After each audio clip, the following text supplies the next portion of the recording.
Ya, ya pada saat infus dihentikan, otomatis kadar obat akan turun mengikuti persamaan orde ke-1. Ya, kalau Anda lihat di situ ya, seperti ini dulu. Saya nggak pakai mic yang belakang, dengar nggak? Masih dengar ya?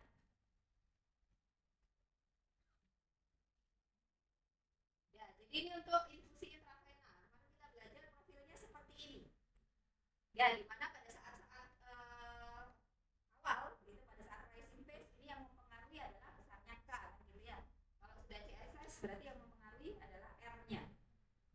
Ya, jadi ada keseimbangan antara laju input dengan laju output. Tapi kalau infusnya sudah dihentikan artinya ya sudah mati itu ya di apa namanya putarannya dia laju alir itu ya dihentikan. Ya biasanya kalau kita mau pulang atau mau apa ya mau KRS atau mungkin ya memang obatnya sudah selesai diberikan maka dia akan dihentikan. Apakah ketika dihentikan obatnya langsung habis? Kadar obat di dalam tubuh kan tidak. Ya masih akan ada obat yang tersisa. Tapi karena tidak ada lagi laju input, berarti kan yang tersisa hanya K, laju eliminasi. Maka dia akan turun. Nih ya, kadar obat di dalam darah itu akan turun mengikuti persamaan orde ke-1.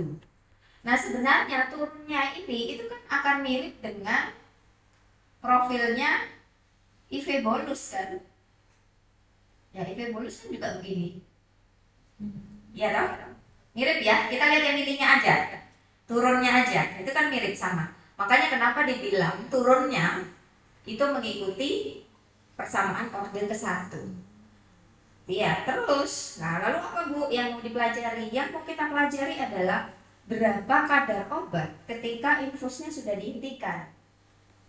Misal nih, ya kita langsung ke slide berikutnya aja ya. Nah, contohnya mungkin bingung kalau lihat ini.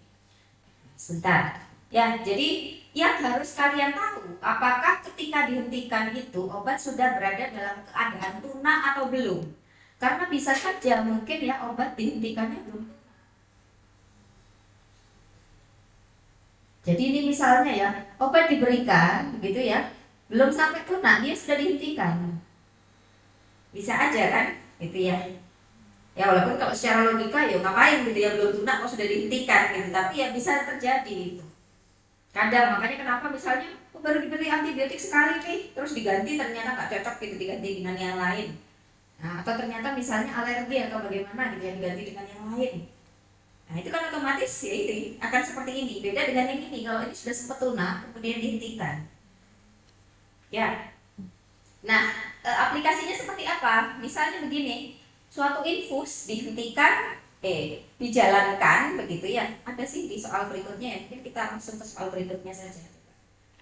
Nah ini diketahui bla bla bla itu ya VD K sekian infus dengan laju atau R sebesar sekian dijalankan selama setengah jam sambil Anda bayangkan ya kemudian dihentikan. Berarti dia berhenti pada jam ke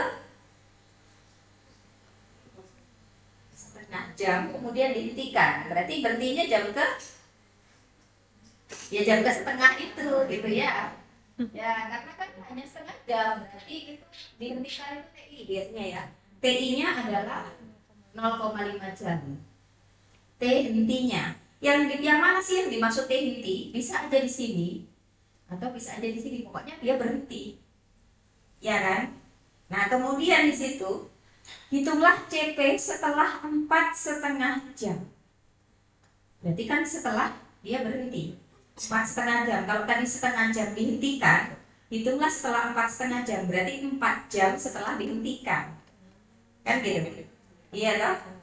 Yang 4 jam setelah dihentikan. Nah sekarang yang jadi PR adalah, nah di situ ada langkah mengerjakan. Kalian harus tahu dulu pada saat dihentikan itu apakah sudah tunak atau tidak. Tahunya gimana? Ya selalu mulai dengan mencari TSS dulu. Silakan dihitung berapa TSS-nya.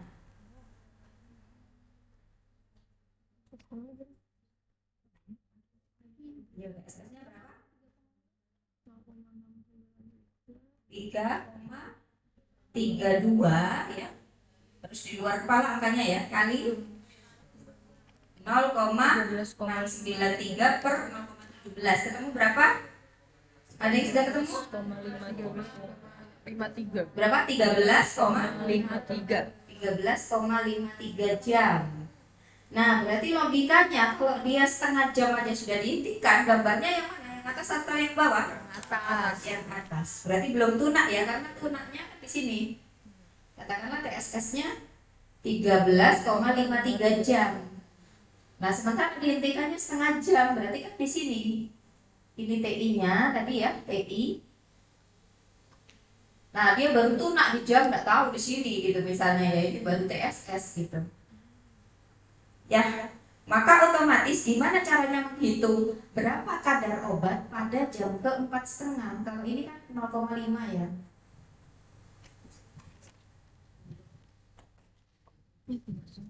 Di sini kan tadi TI-nya sama dengan 0,5. Yang kemudian ditanya berapa CP, baca misalnya di sini jam ke-4,5. Ya, berapa CP pada saat jam ke-4,5 kan gitu. Caranya gimana? Nah, ingat, ini order pertama. Yang ketika turun, ketika obat mulai habis itu mengikuti order pertama. Jadi otomatis persamaannya pun akan mengikuti persamaan order pertama. Ini ya, ini kalau order pertama seperti ini ya, ini infus IV bonus ya. Kalau IV bonus masih ingat persamaannya? CP pada saat T akan sama dengan ini IV bonus. Kalau R bukan order pertama, kalau pada saat dijalankan. Ya, kalau infus IV bonus gimana? CP 0 kali T. Lupa sama ini. Iya kan ya? Ingat ya? Nah, ini order satu seperti ini. Nah, ketika Anda diminta menghitung jam ke-4,5, CP-nya kan berarti di kisaran sini. Ini ya sama sebenarnya CPT. Karena kan kita lihat begini ya. Berarti sama dengan CP0 min K kali T juga sama. Tapi hati-hati. CP0 yang dimaksud adalah kalau di sini CP0 yang dimaksud pasti di sini. Kalau di sini berarti CP0 yang dimaksud di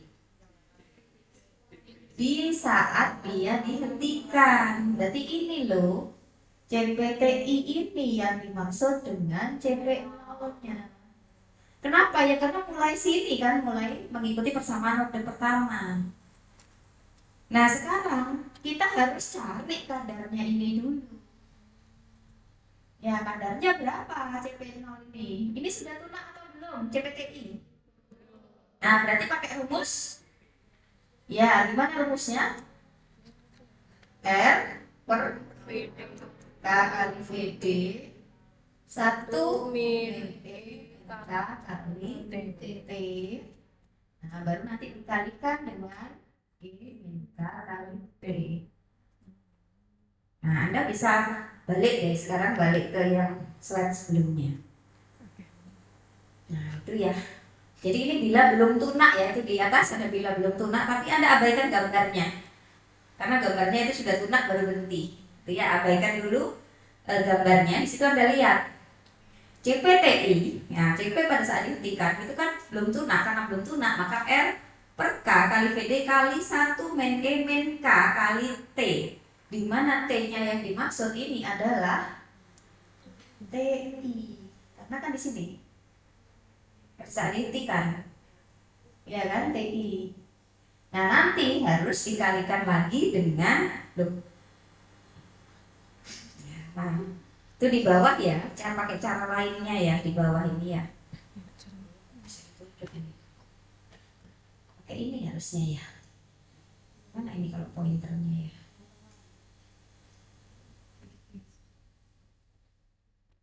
Loh?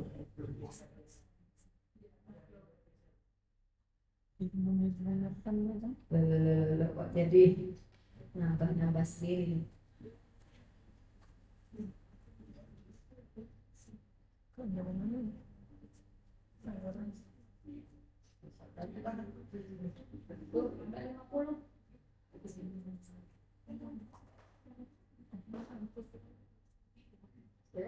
Tulisan guys.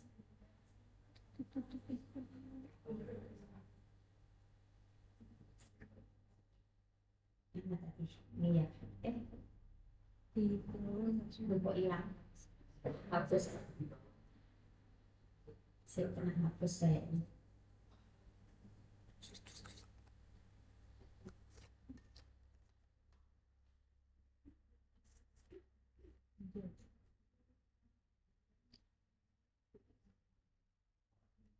Teman gue kan teman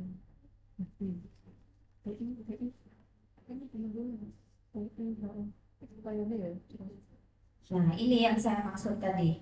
Jadi kalau kita misalnya pisah-pisahkan, kalau belum tunak kan seperti ini rumusnya. Sementara kalau rumus yang pada saat sudah dihentikan itu kan mengikuti order pertama kan seperti ini. CP0, CP0-nya dalam hal ini adalah CPTI kan. Nah, CPTI-nya itu ya yang ini tadi bila belum tunak. Kemudian dikalikan min K disitu ya kali dalam kurung T min TI. T min TI kok bisa Bu? Iya, karena yang ditanyakan kan ini ya 4,5 dikurangi TI, TI-nya 0,5. Karena kan sebenarnya T yang ditanyakan ini. Kenapa Bu kok dikurangi? Karena kita pakai patokan CP0-nya di sini di TI. Maka otomatis T-nya yang di sini ini adalah T yang ditanyakan dikurangi TI. Begitu. Ya, bisa Anda hitung satu-satu kalau bingung ya. Misalnya takut bingung, maka mau dihitung satu-satu boleh. Anda hitung ini dulu, baru nanti hasilnya kan ini ya. Hasilnya dari ini Anda kalikan dengan ini, begitu ya. Atau langsung mau dipanjangkan begini juga sama saja.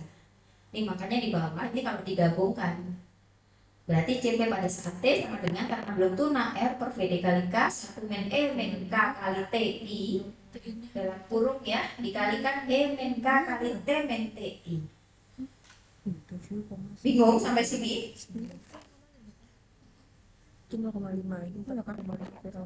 Semoga tidak bingung ya.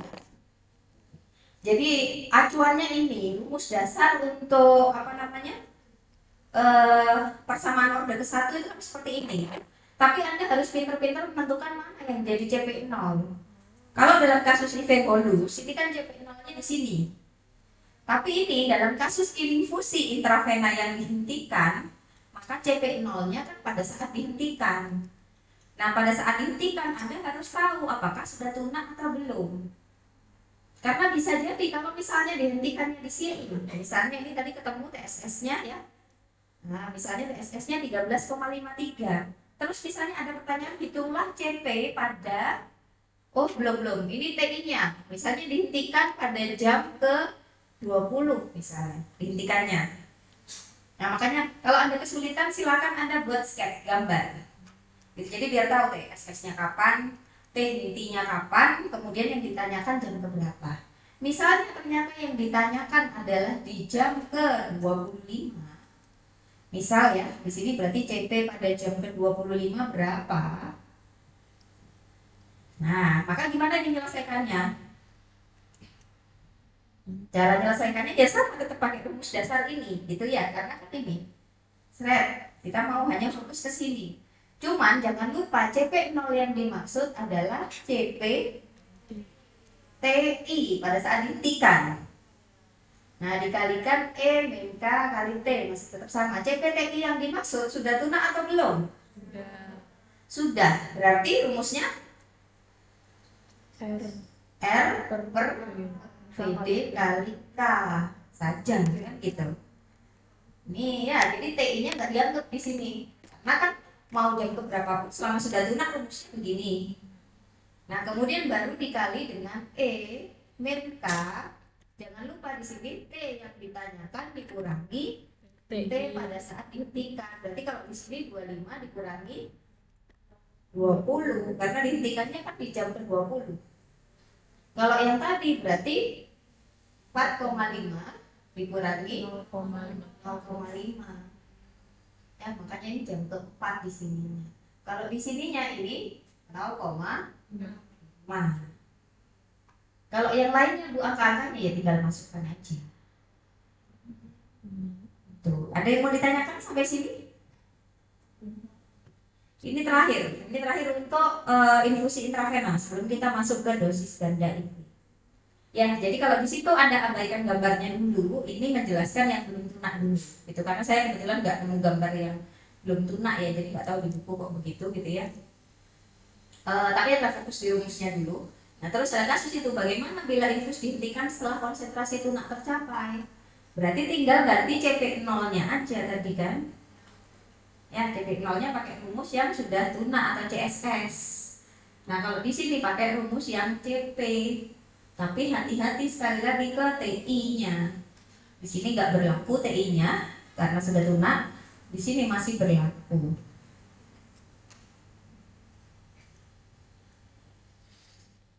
Oke, paham? Benar ya? Tapi kok lemes kayaknya. Ini baru permulaan loh, belum masuk dosis ganda, nanti lebih rumit lagi, begitu ya. Jadi seperti itu, silakan kalau ada yang nggak paham ditanyakan dulu. Ya, pokoknya gitu. Jadi kalau misalnya ada soal, makanya jangan segan-segan untuk menggambar. Ya, makanya tadi misalnya suatu infus dijalankan selama 5 jam. Hitunglah, kemudian dihentikan gitu. Kemudian hitunglah kadar obat pada jam ke-10 misalnya. Maka yang pertama kali Anda harus tentukan adalah TSS. Jadi jangan pedulikan dulu berhenti di jam berapa, tapi hitung TSS-nya dulu. Kalau sudah tahu TSS, berarti Anda akan tahu berhentinya pada saat tunak atau belum tunak. Itu langkah kedua, kan gitu. Nah, langkah ketiga baru masukkan ke dalam rumus ini. Hati-hati di memasukkan T-nya.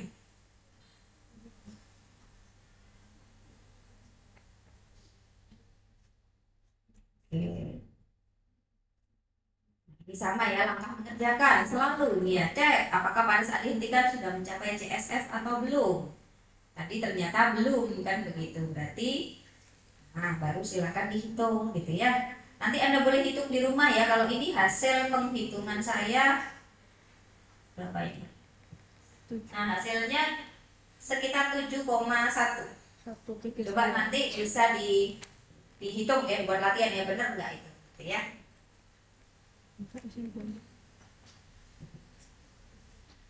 Oke, kita sudah selesai materi infusi intravena.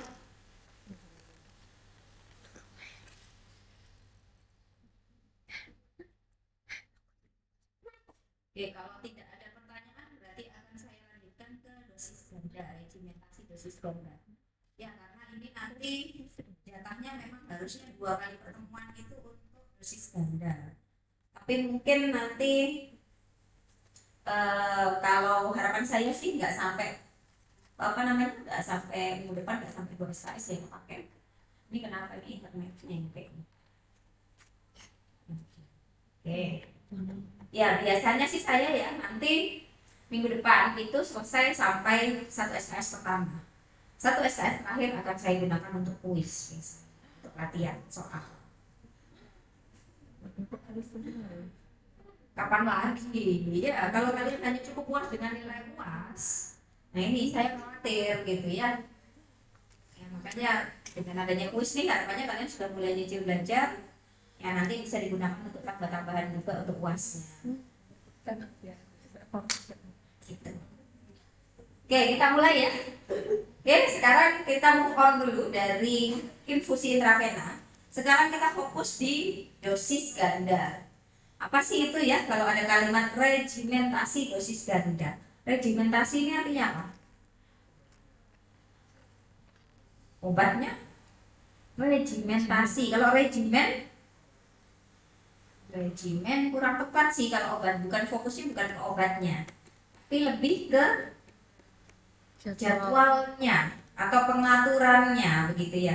Jadi kalau regimentasi berarti penjadwalan atau pengaturan dosis. Kalau usah ditulis gitu di slide-nya itu ada nanti di halaman keberapa gitu ya, itu ada gitu ya.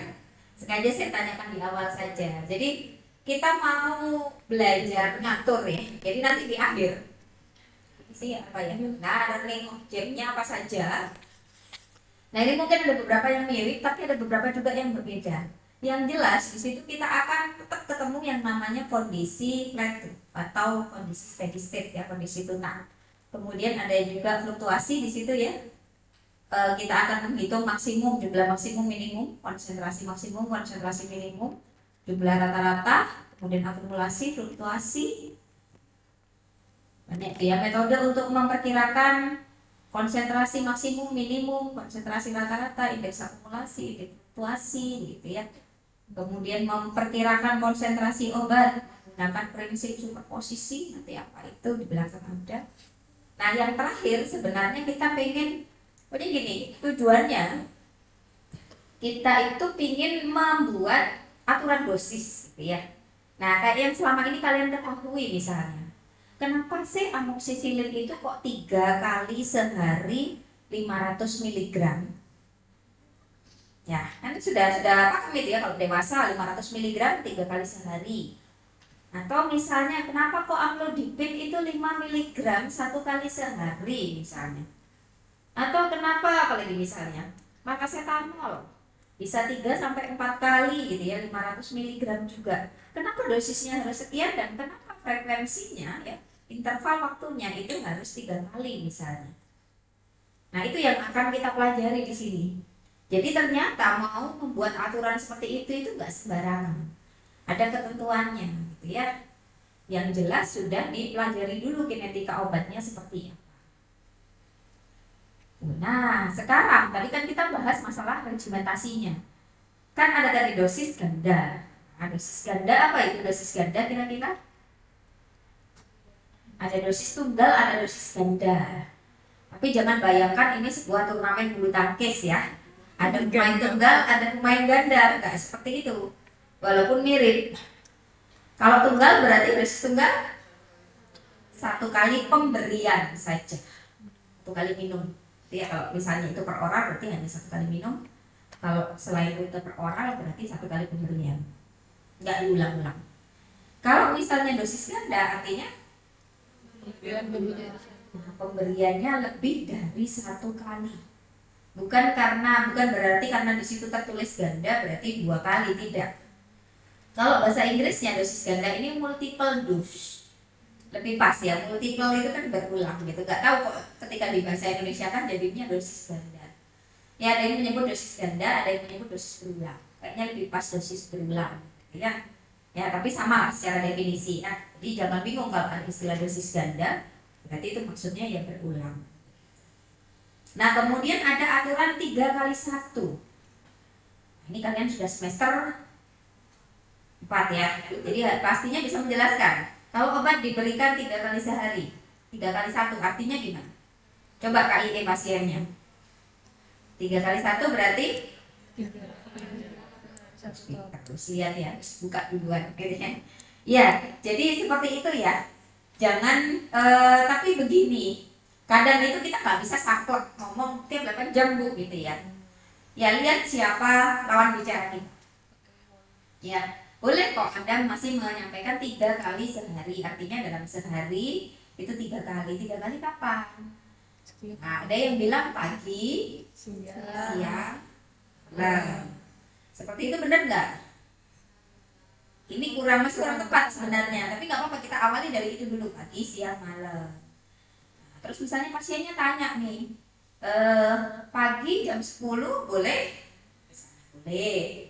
Siangnya jam berapa? Siangnya jam 1. Itu kemudian malamnya jam 9 malam mau tidur. Nah kira-kira gimana? Kan benar itu pagi, iya kan jam 10 kan masih pagi, siang jam 1 ya siang, jam 11 ya siang. Kan sudah ya. Nah malam, nah makanya seperti itu harus step by step dulu. Boleh Anda menjelaskan awalnya pagi, siang, malam, tapi diberikan jeda setidaknya selama 8 jam, gitu ya. Nah, tapi kalau misalnya dilihat juga, makanya saya lihat lawan bicaranya siapa. Lawan bicaranya mungkin sudah mbah-mbah, gitu ya, kemudian dari desa, gitu ya, yang sekiranya mungkin, maaf, tingkat pengetahuannya mungkin kurang, kan Anda nggak bisa tiba-tiba ngomong, mbah ini diminum tiap 8 jam. Pilih, kan gitu ya pastinya. Maksudnya gimana? Masa yang mbak-mbak suruh bagi sendiri gitu 24 dibagi 8 gitu ya kan susah. Ada baiknya kalau Anda membantu misalnya pagi ini diminum sekitar jam sekian gitu ya, kemudian siangnya sekitar jam berapa Anda yang bagikan, jangan mbaknya suruh bagi. Bingung pasti gitu ya, 8 jam lagi nunggu, padahal kalau minum jam 10 gitu, 8 jam lagi berarti masih harus nambah dan lain sebagainya ya kalau mudah gitu ya, kalau paham. Tapi memang ya balik lagi itu sekedar intermezzo ya. Nah tapi ya itu harus dilihat lawan bicaranya siapa.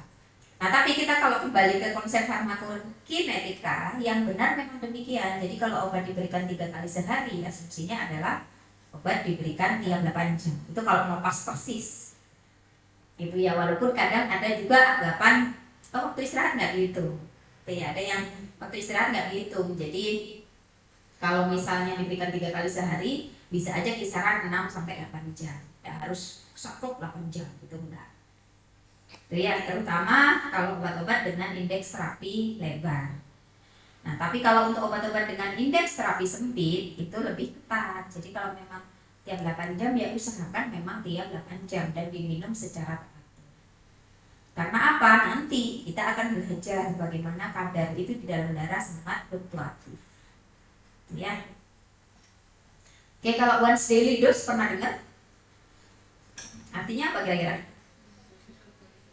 1 kali sehari. Sekarang pertanyaannya, kalau once daily dose itu dosis tunggal atau dosis ganda?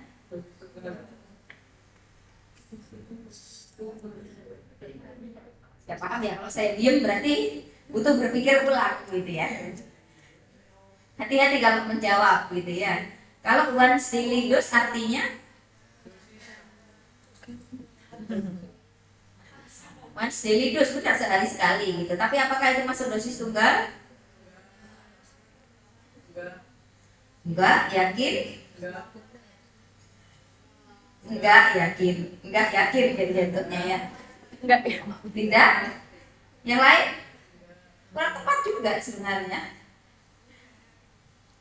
Jawabannya apa? Nah, bisa iya, bisa tidak. Jawabannya tergantung, Bu. Tergantung apa? Ya tergantung nanti minumnya dia berapa kali, gitu kan ya. Kalau misalnya dia sakit gigi, minum obat ya wes sekali. Atau kalau once daily dose ini kebanyakan di obat-obat seperti misalnya obat alergi, gitu ya. Obat mungkin pernah tahu Insidal tahu?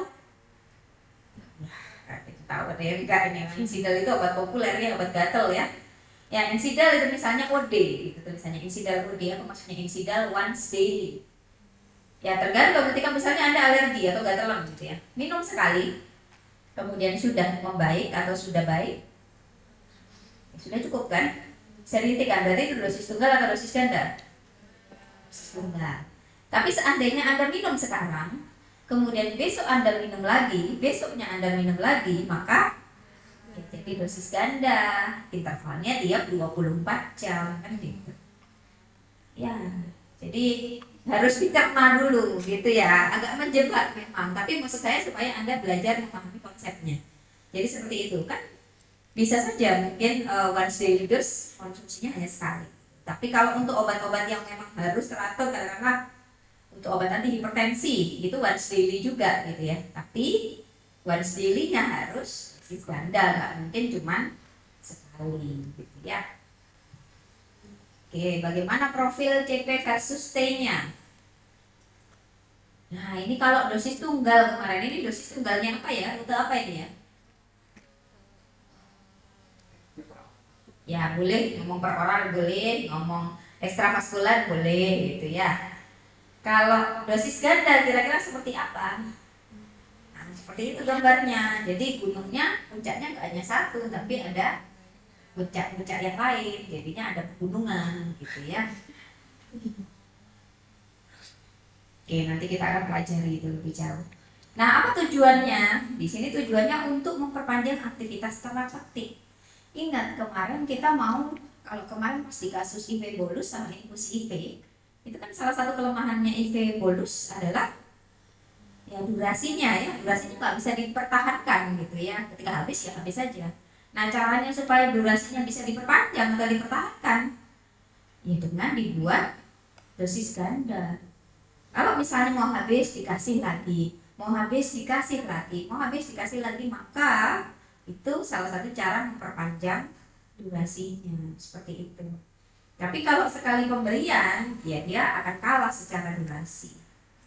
Ya. Nah, tapi kita harus memastikan CP, ya CP kalau meskipun tadi ya kayak pegunungan tadi itu, nah sebisa mungkin kadar tertingginya maupun kadar terendahnya itu harus berada dalam ring terapi kalau mau ya obat dia memberikan efek terus. Jangan mungkin sesekali ada di atas ring terapi, jangan sesekali misalnya dia di melebihi MTC gitu ya, ketika puncaknya atau ketika lembahnya dia di bawah MTC. Nah ini bahaya, ya bahaya terutama kayak misalnya kalau obat-obatan itu kayak apa misalnya antibiotik. Nah kumannya sudah mulai kelengar, tapi ada kalanya di bawah MTC, jadi dia sadar lagi, terus kelengar lagi, sadar lagi. Nah seperti itu kan membuat akhirnya bakteri menjadi kebal, gitu ya. Atau mungkin kalau Anda pernah ingat dulu ya belajar Parkinson, penyakit Parkinson, ingat periode on off? Enggak ya. Jadi ketika di bawah MAC dia itu bisa berada dalam periode off. Jadi mungkin lagi anak-anak jalan gitu ya, tiba-tiba periode off-nya cepat. Ya, bisa seperti itu, kaku gitu tiba-tiba. Ya karena obatnya itu di bawah MAC, terus tiba-tiba kan nanti dia diberikan lagi misalnya naik lagi, maka ya bisa ketika dia sudah di atas MAC obatnya berjalan. Seperti itu yang dimaksud periode on off ya kalau di kasus Parkinson. Makanya sebenarnya betapa pentingnya kita ngatur obat. Makanya kalau harapannya kalau Anda sebagai farmasi sudah tahu kan ya, oh itu tuh alasan kenapa obat harus diminum teratur, harus 3 kali, 4 kali. Ya Anda bisa mengedukasi yang lain. Ya, itu makanya hindari fluktuasi dan akumulasi di luar utang terapi. Nah, dosis ganda digunakan kapan? Yaitu biasanya obat antibakteri, obat kardiotonik ya, obat jantungan nggak mungkin cuma sekali juga. Obat kejang, hormon apalagi ya. Hormon kan ada yang sekali ya, harus berkali-kali. Nah, ini prinsip superposisi tadi di awal ada ya. Apa sih prinsip superposisi itu? Nah, asumsinya bahwa farmakokinetika dosis sebelumnya tidak berpengaruh pada dosis berikutnya. Ya, jadi kalau Anda lihat tadi sudah saya hapus ya.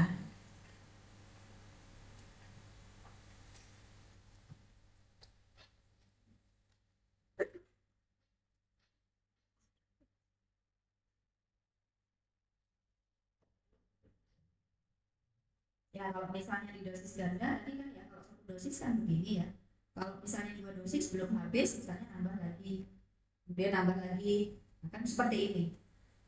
Nah, di situ dikatakan asumsi prinsip superposisi adalah kinetika dosis sebelumnya tidak berpengaruh pada farmakokinetika dosis berikutnya.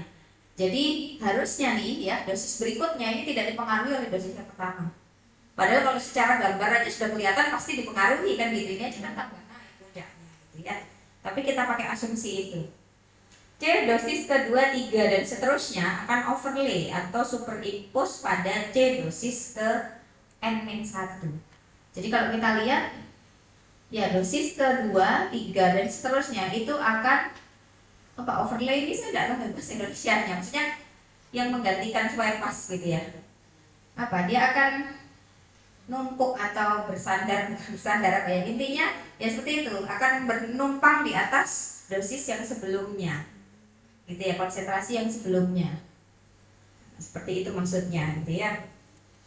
Nah tapi hal ini nggak berlaku kalau ada perubahan patofisiologi, penyembuhan sistem pembawaan dan lain sebagainya. Ya otomatis ya ini kita bicara kalau tubuh kondisinya normal seperti itu. Oke, nah bagaimana kalau profilnya tadi CP versus T kalau dosis ganda? Dosis ganda. Tadi gimana ya? Kalau pakai dipencet ya? Salah.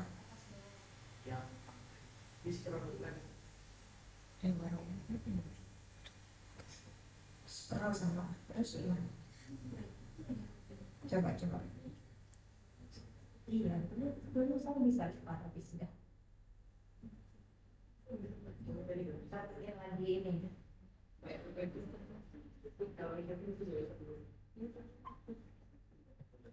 Udah nggak apa-apa. Bisa kok biasanya. Saya juga lupa caranya. Pakai ini aja. Nah, kalau kita lihat di sini ya.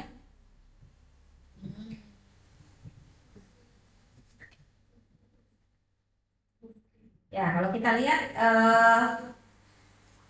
apa namanya, ini untuk profil dosis ganda ya. Dosis ganda itu kan terutama di sini kalau kasus contohnya per oral misalnya, ini kan rute per oral. Ya per oral kalau hanya satu dosis ini kan begini. Ya Anda fokus ke satu dosis saja, dosis di awal. Itu kalau hanya satu dosis atau dosis tunggal.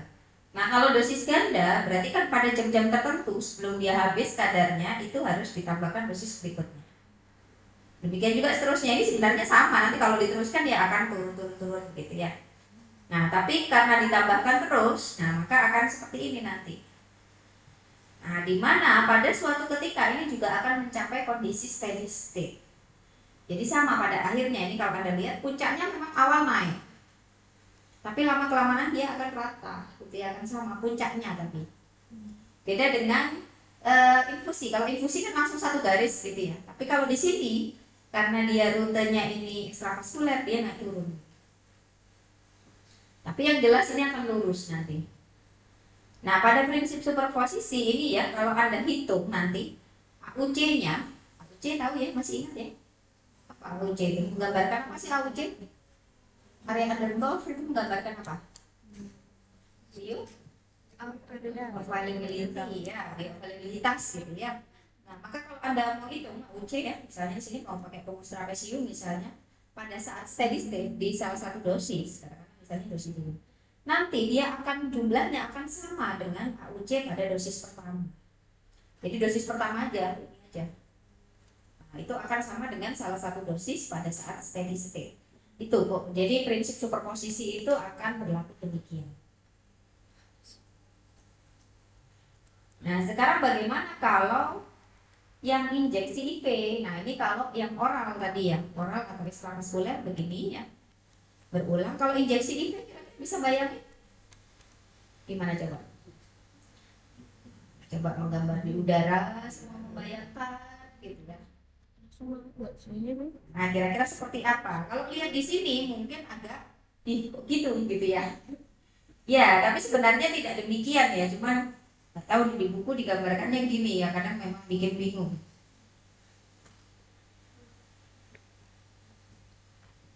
Ini kalau yang oral tadi ya, saya perpanjang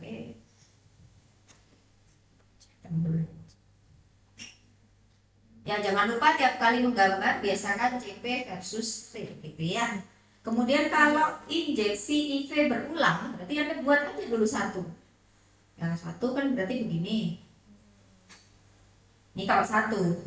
Nah, kalau misalnya ada tambahan lagi, ya misalnya jam ke berapa ini, misalnya selang, katakanlah selang 8 jam ditambahkan lagi. Nah, maka ya harusnya begini.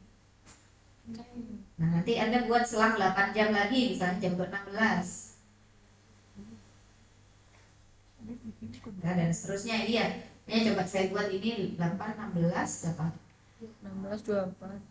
Ini harus sama ya, 24, kemudian 32. Enggak, ini 32, 40. kita di sini 40, 48. 8 misalnya. Ini tinggal ditarik garis seperti ini.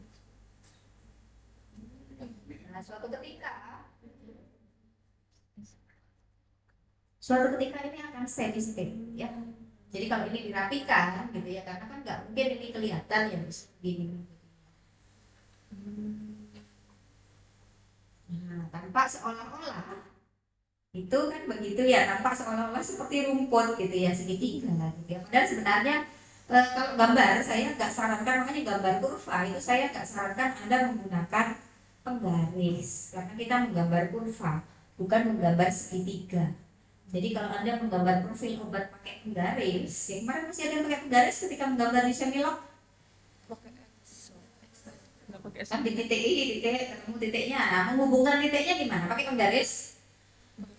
Pakai Excel itu. Nggak pakai kertas Semilok.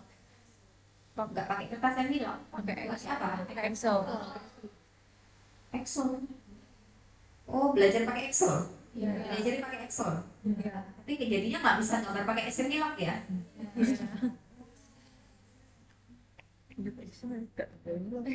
Memang nggak ada sekarang gambar pakai kertas Semilok. Zaman saya dulu belajar, kita beli kertas Semilok itu. Ya, kita dulu di lab nyediain gitu ya. Jadi mahasiswa memang belajar menggambar pakai kertas Semilong. Nah, nanti kalau sudah digambar, atau kalau Anda pakai Excel ya pakai log gitu kan ya. Itu juga gambarnya lurus kah? Enggak kan, pasti namanya kurva pasti agak melengkung ya, sama ini juga sebenarnya demikian. Jadi kalau yang Anda lihat di sana itu kelihatannya aja lurus gitu loh.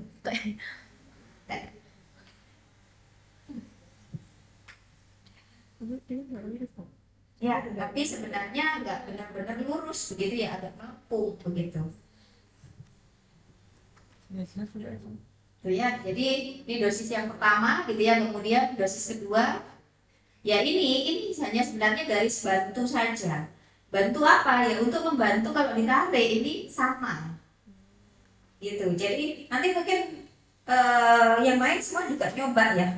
Karena kemarin ya ketika saya kuliah biasanya oh ya ngerti gambarnya ya ya gitu ya. Tapi ketika ujian gambarkan profil injeksi IV berulang, macam-macam gambarnya. Ya, nanti cuman pokoknya begini gitu ya. Ini sih masih melengkung ya. Ada yang gambar pokoknya segitiga gitu ya. Nggak tahu ini arahnya kemana gitu ya. Pokoknya seperti itu ya, jelas salah. Berarti secara konsep dia nggak paham. Ya saya nggak perlu gambar yang bagus. Saya hanya bisa lihat. Walaupun ada yang gambar kecil banget gambarnya gitu ya. Begini. Ada yang gambarnya temennya lihat banget pakai warna-warni itu ada yang kecil banget. Sekalipun kecil, tapi kalau benar secara konsep saya bisa lihat. Oh ini benar meskipun kecil gitu ya. Mungkin hemat kertas gitu. Ya. Nah tapi meskipun besar kalau Anda ngawur itu juga saya akan kelihatan. Tuh ya, mending cilik aja gitu ya. Coba juga gitu ya. Cilik salah konsep ya tak coret gitu ya. Nah ya jadi seperti itu ya. Apa namanya? Injeksi IV berulang.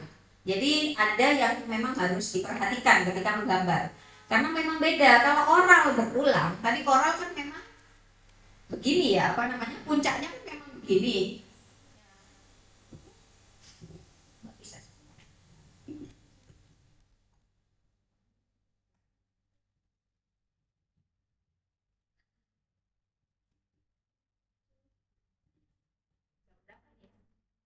Delapan 808.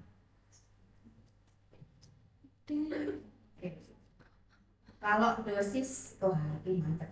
Kalau apa namanya yang oral itu kan memang begini, memang puncak dari ada fase absorpsi ya, kemudian naik fase eliminasi kan seperti itu. Jadi memang nanti pun bukan pakai titik-titik, enggak, di sini pun begini, gitu. Terus begini. Beda kalau ini kan enggak, kalau ini memang hanya begini kan gambarnya.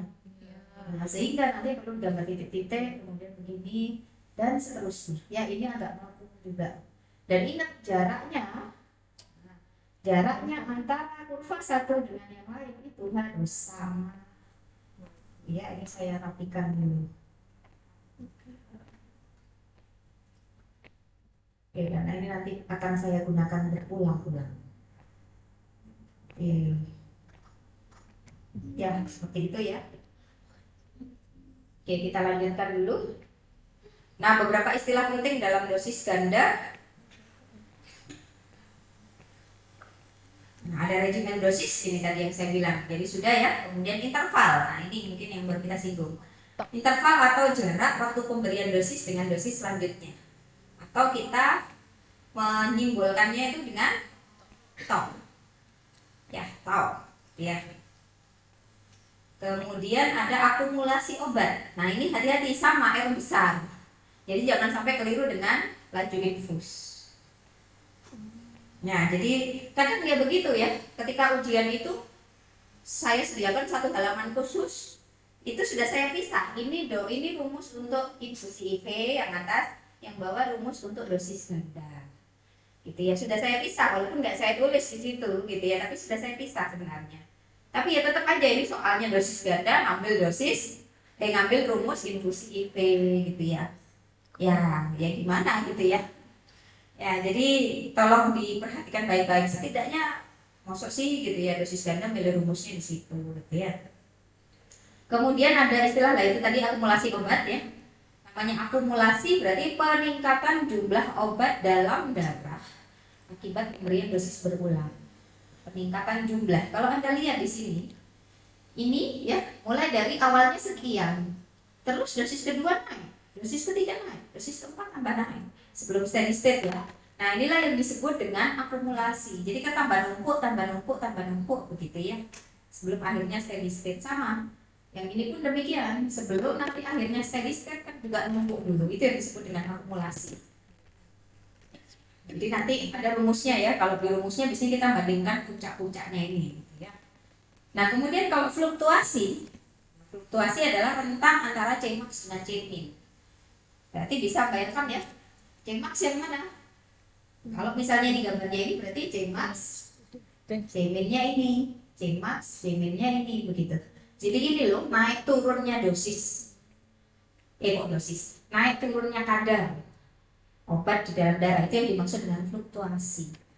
Ya makanya tadi kan di awal dikatakan bahwa fluktuasi obat itu harus diupayakan gimana caranya supaya dia tetap berada dalam rentang MEC dan MTC kan gitu. Misalnya ini batas MEC-nya. Nah kemudian di sini tinggikan aja ya.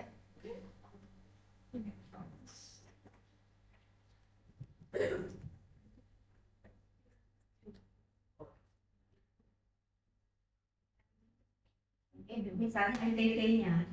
Nah, pada saat steady state, fokus kita biasanya tetap pada saat steady state. Ini usahakan steady state mulai dosis keberapa ini? Tuh, 2, 3, 4, 5 ya. Nah, mulai dosis kelima ini kan sudah steady state. Nah, pada saat steady state, sekalipun ada fluktuasi kadar di situ, itu kita upayakan tetap berada dalam range terapeutik. Kalau pada saat dosis awal nggak masalah, gitu kan ya, ini kan sempat naik ya, sempat di atas tapi setelah itu turun. Nah kemudian ditambah lagi dia juga masih sempat turun dikit nih di bawah emisi, nggak apa-apa karena memang ya kita nunggu steady state-nya, baru dia nanti efeknya jangka panjang seperti itu. Oke, ini ya sama kondisi steady state di mana regimen dosis akan menghasilkan jumlah obat yang masuk akan sama dengan yang keluar. Ya. Loading dose pun Anda akan kenal loading dose lagi di sini, konsepnya masih sama. Intinya loading dose dia akan mempercepat tercapainya steady state. Nah, ini mungkin ini sama Mas ya. Ada istilahnya loading dose, ada maintenance dose. Jadi jangan bingung. Kalau loading dose berarti kan loading dosis yang ditambahkan, dosis muatan. Kayak misalnya di konsep infusi IV itu juga demikian kan gitu. Kalau maintenance dose berarti dosis aslinya. Ya kayak kemarin infusi intravena misalnya diberikan dengan laju berapa gitu kan ya, kan ada kadar yang terukur di situ, ada dosisnya, dosis infusnya berapa sih ya. Nah itu dosis maintenance-nya. Nah sementara loading dose-nya ya infusi IV bolusnya. Nah demikian juga di sini, sekalipun nanti kita bicara IV bolus nanti masih bisa kok di loading dose lagi. Supaya apa? Supaya cepet ini ya, karena di sini kan belum steady state ya. Bisa juga diupayakan supaya segera steady state dari awal. Tuh. Oke, sekarang kita fokus ke IV bolus ganda. Berarti IV bolus rutenya, tapi dia dosisnya berulang. Nah ini yang saya gambarkan tadi. Jadi nanti silakan pahami gambarnya ya. Anda coba nanti buat juga. Gitu. Bisa nggak saya buat profil kadar obat di dalam darah ya.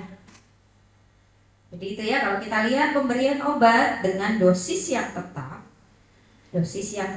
dan interval waktu tertentu ini sebenarnya ya, kalau kita lihat di sini kebetulan di contohnya ini diberikannya tiap 2 jam.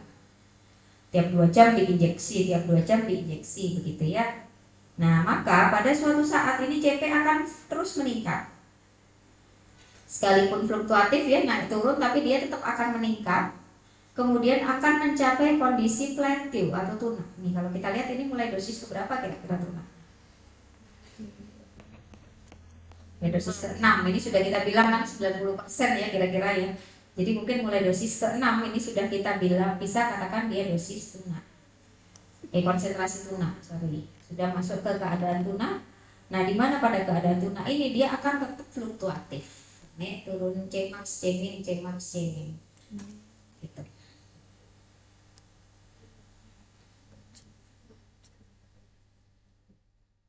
Nah, ini menghitungnya ya. Jumlah obat maksimum dalam tubuh setelah injeksi intravena. Ini kalau satu dosis. Satu dosis itu biasanya kan ini ya, D sama dengan D0 E min KT sama kayak CP. Nah, tapi T yang dimaksud di sini adalah TOP. Kenapa T yang dimaksud itu adalah TOP? Karena kita di sini menghitung jumlah obat maksimum. Kita lihat kadar maksimum ya. Ini kan kadar maksimum ya, kadar maksimum dosis pertama, kadar maksimum dosis kedua, dosis ketiga dan seterusnya. Nah, ini kalau kita lihat dia selalu berada di interval. Iya enggak? Nah, mungkin sebelum ke sini kita mau belajar ini dulu beberapa parameter yang bisa kita lihat ya di sini ya. Ini ada apa di sini? Parameter apa di sini? C P0 Cmax CP0, oke. Atau kalau dalam hal ini dia disebut C max dosis ke 1. Ini kan dosis ke 1. Nah, ini adalah C min dosis ke 1 gitu.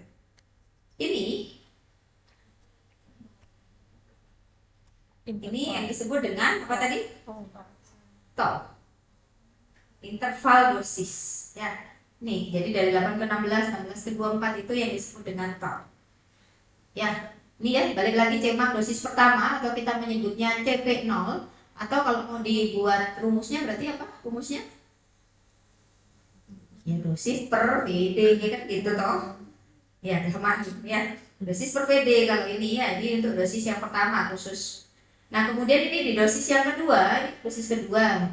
Nah, maka di sini adalah Cmax dosis kedua sama Cmin dosis kedua. Jangan sampai kebalik ya. Kemarin kayak gitu di kelas dengerin gitu ya. Ada kok yang ngasih judul ini Cmax, ini Cminnya dosis kedua. Ini Cmax dosis ketiga, ini Cminnya dosis ketiga. Padahal nggak demikian ya. Nah, Cmax-nya temennya ini 3, temennya yang bawah sini Cmax dosis ketiga. Dan seterusnya ya, atau kita menyebutnya selama belum tuna itu disebut dengan Cmax dosis ke N. Cmin dosis ke N. N-nya berapa ya? N-nya bisa 1, 2, 3, 4 ya, tergantung nanti tunanya di jam ke berapa. Nah, kalau ini kita menganggapnya kan tunanya di jam ke ini anggap aja di dosis ketiga ya, dosis keempat. Nah, ini dosis kelima. Biasanya memang tuna itu dicapai di kisaran dosis kelima atau keenam. Nah, di sini berarti kalau di sini sudah tuna, maka kita menyebutnya ini Cmax steady state. Ini Cmin steady state. Sama ini juga, di mana besarnya Cmax steady state, ini kalau kita tarik garis ini harusnya sudah sama. Ini kita kalau sudah bicara steady state berarti kita nggak peduli lagi dia dosis keberapa. Jadi kita bukan menyebut Cmax dosis ke-7 gitu enggak. Tapi Cmax steady state, Cmin steady state semua sama. Ya, makanya di situ dikatakan kalau sudah steady state semua ya sama. Kita nggak pakai parameter N lagi.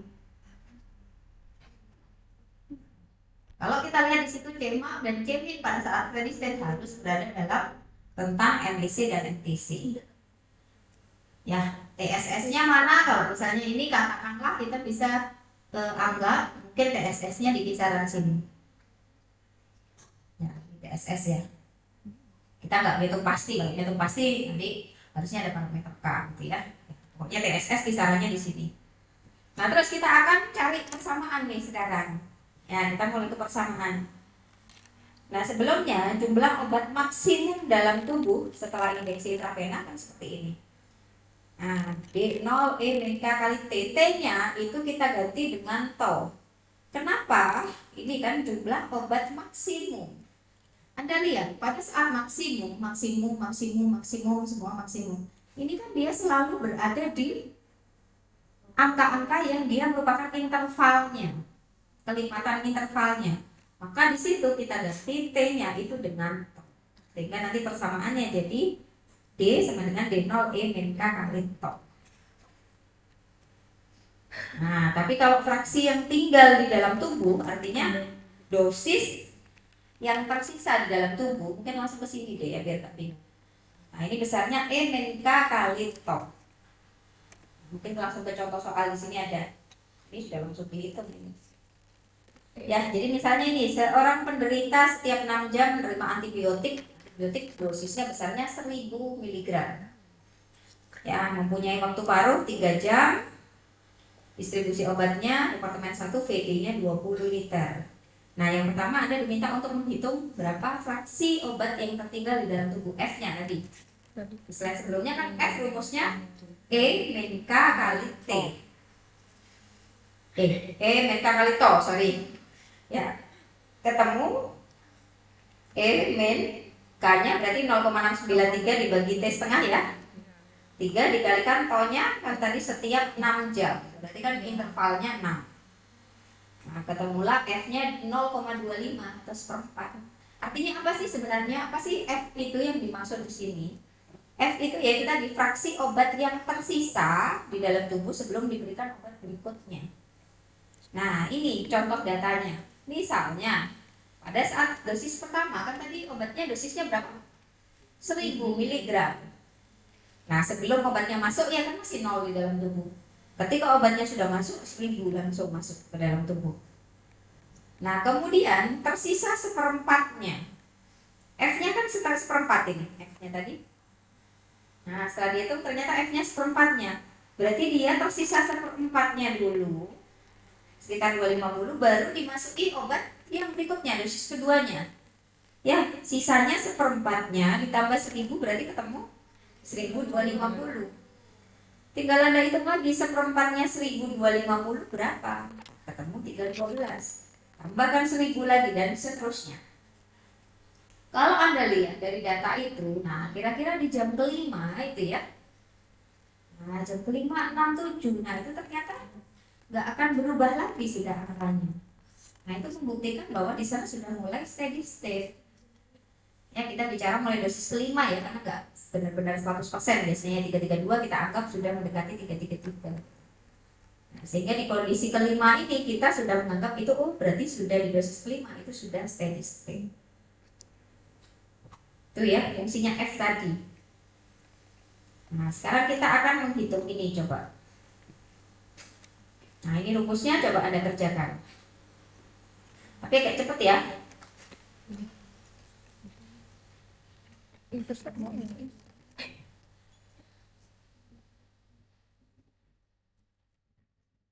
Biar saya nggak ngomong terus juga dikerjakan dulu.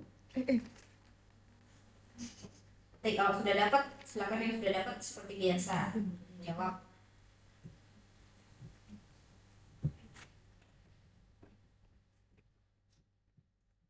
Sambil jangan lupa yang belum presensi ya.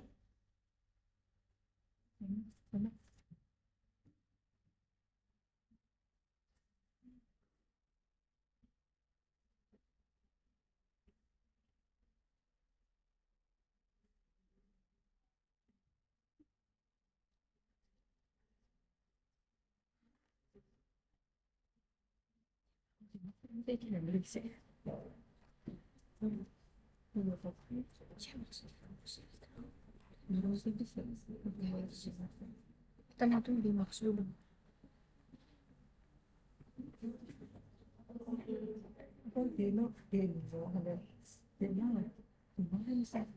di enamnya berarti 1,25.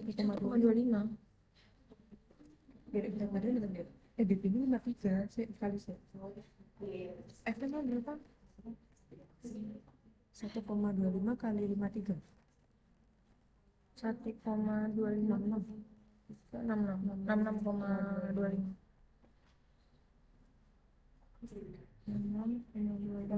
Berarti ini FFF ini paling paling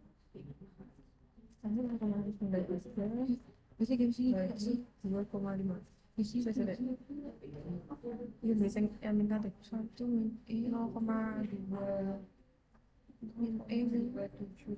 kayak biru mau kalian ya gijir kayaknya nih bang toe 8 kayak mau berarti